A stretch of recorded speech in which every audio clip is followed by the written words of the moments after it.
こんにちは。チベットテレビのテストモです。チベット This Week ではチベットやダライラマ法王、そして中央チベット政権に関する1週間のニュースをお送りします。それではまずヘッドラインを見ていきましょう。法王は瞑想の実践による影響の調査をテーマとする会議の参加者と会見しました。ベンバツニ主席大臣はダラムサラでアッパー TCB の文化協議会に出席しました。ダライラマ法王日本代表部事務所はサガダオの祈祷会を開催しました。キャンベラのチベット事務所はシドニーの合同協会祈祷会に参加しました。文部省は幼稚園教師向けの生活実践ワークショップを終了しました。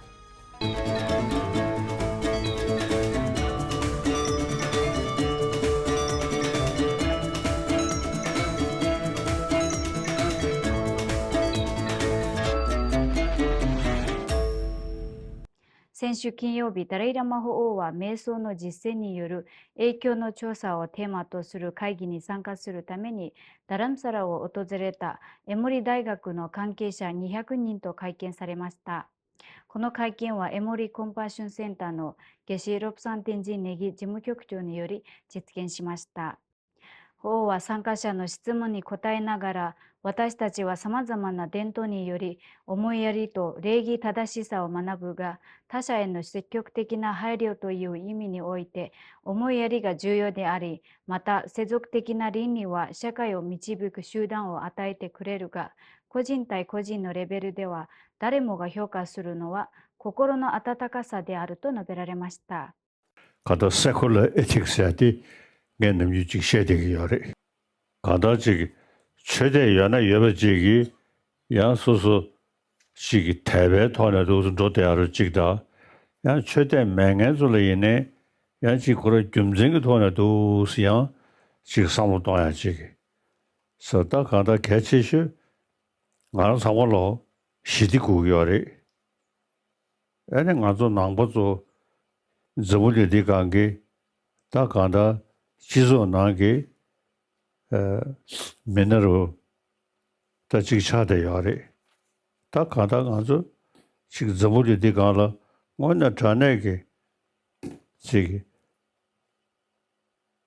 너럼 집대 알아 지고 뭐에 뭐 간다 지금 삼감 리뷰도 안에 심기 시디 주야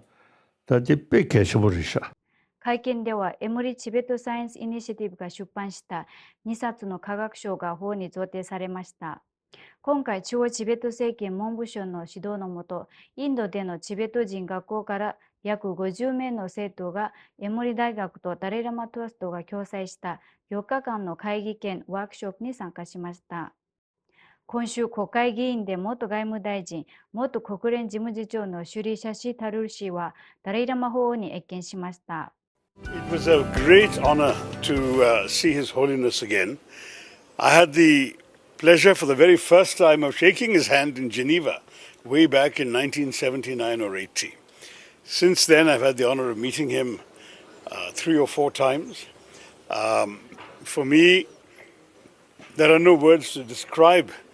the extraordinary human being that he is, the wisdom, the compassion. He spoke to us today of the importance of religious harmony, of his respect for India, where he has been living for more than 50 years, his own faith in having an open mind and talking to scientists. It was a very interesting conversation. We had the great honor of being with him. At 89, may God grant him even more long life and the ability to share his wonderful wisdom and compassion with so many more of us. But I feel honored. The scarf is from him, blessed by him. I'm deeply touched, and I cannot say that that there is any experience quite like the experience of meeting His Holiness. また中央チベット政権を訪問し、主席大臣、議長、副議長、チベット亡命議会の常任委員会のメンバーと会談しました。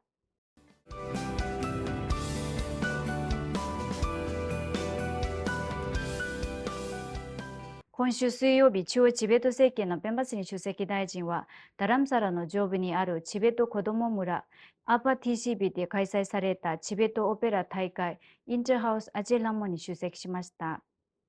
ダラムサラチベット人居住区担当官のクンジョクミマシーも特別ゲストとして出席しました。今年のオペラ大会はダレイラ魔法王14世の89回目の誕生日を記念して開催されました。ペンバツリン主席大臣は基調講演の中でチベットオペラ大会の本来の目的を高く評価し、ダレイラ魔法王の崇高な動機に沿ってラモの伝統を含むチベットの豊かで独特な遺産を保護することの重要性を強調しました。ソンゼンハウスはナンサウブン、トゥルソンハウスはスキニマ、トリラルハウスはチュゲンノさん、ニャトリハウスはドアサムを披露しました。それぞれのハウスが最高のパフォーマンスを披露しましたが、ニャトリハウスが今年の大会の優勝者となりました。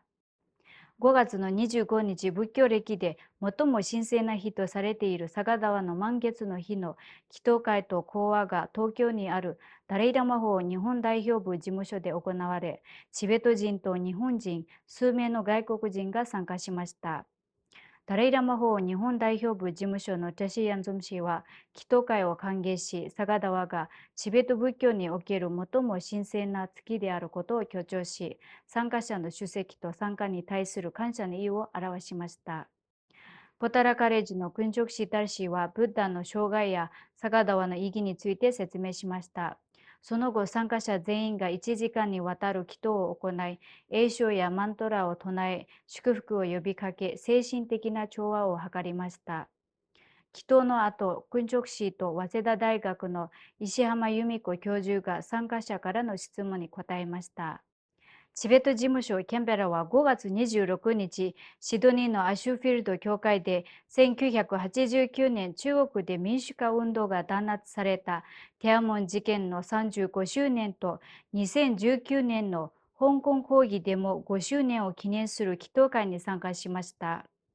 シドニーの合同教会主催のこのイベントは希望の光であり、変化を求める声であり、中国の民主主義と人権を求め、長年にわたり続いている戦いにおいて非常に重要な意味を持っています。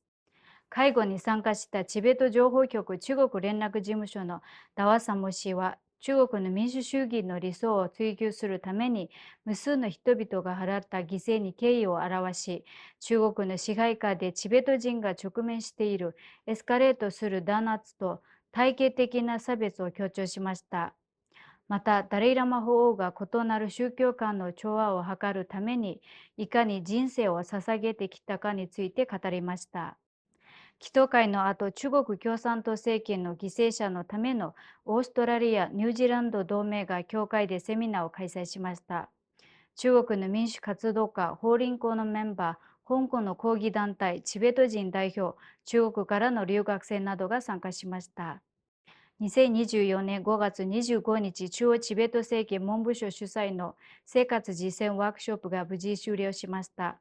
このワークショップはラダックにある TCB チベット子ども村の幼稚園教師向けに企画されたもので、ラダック TCB で10日間開催されました。閉会式には教務課長のテンジンドルジェ氏、研修進行担当のディウラモペンバ氏、TCB ラダックの校長ドゥンドゥルジメ氏、TCB 学校管理委員会のメンバー、ワークショップ参加者20名が出席しました。最後にテンジンドルジェ氏はワークショップの意義を強調し、教師たちが学んだことを教室で実践し、子どもたちのために役立てるよう呼びかけました。これに先立ち5月15日、タラムドマチャンラ文部大臣はラダックの TCB 学校を訪問した際に、ワークショップのトレーナーと参加者に会い、ワークショップの開会を宣言しました。10日間にわたるワークショップを通して参加者はマリエ・モンテッソリ博士の学歴を調べ、実践的な生活活動、個人的、環境的ケア、気品と礼儀、その他の重要な要素を体験学習を通して学びました。これで今週のニュースは以上です。チベットテレビをご覧いただきありがとうございました。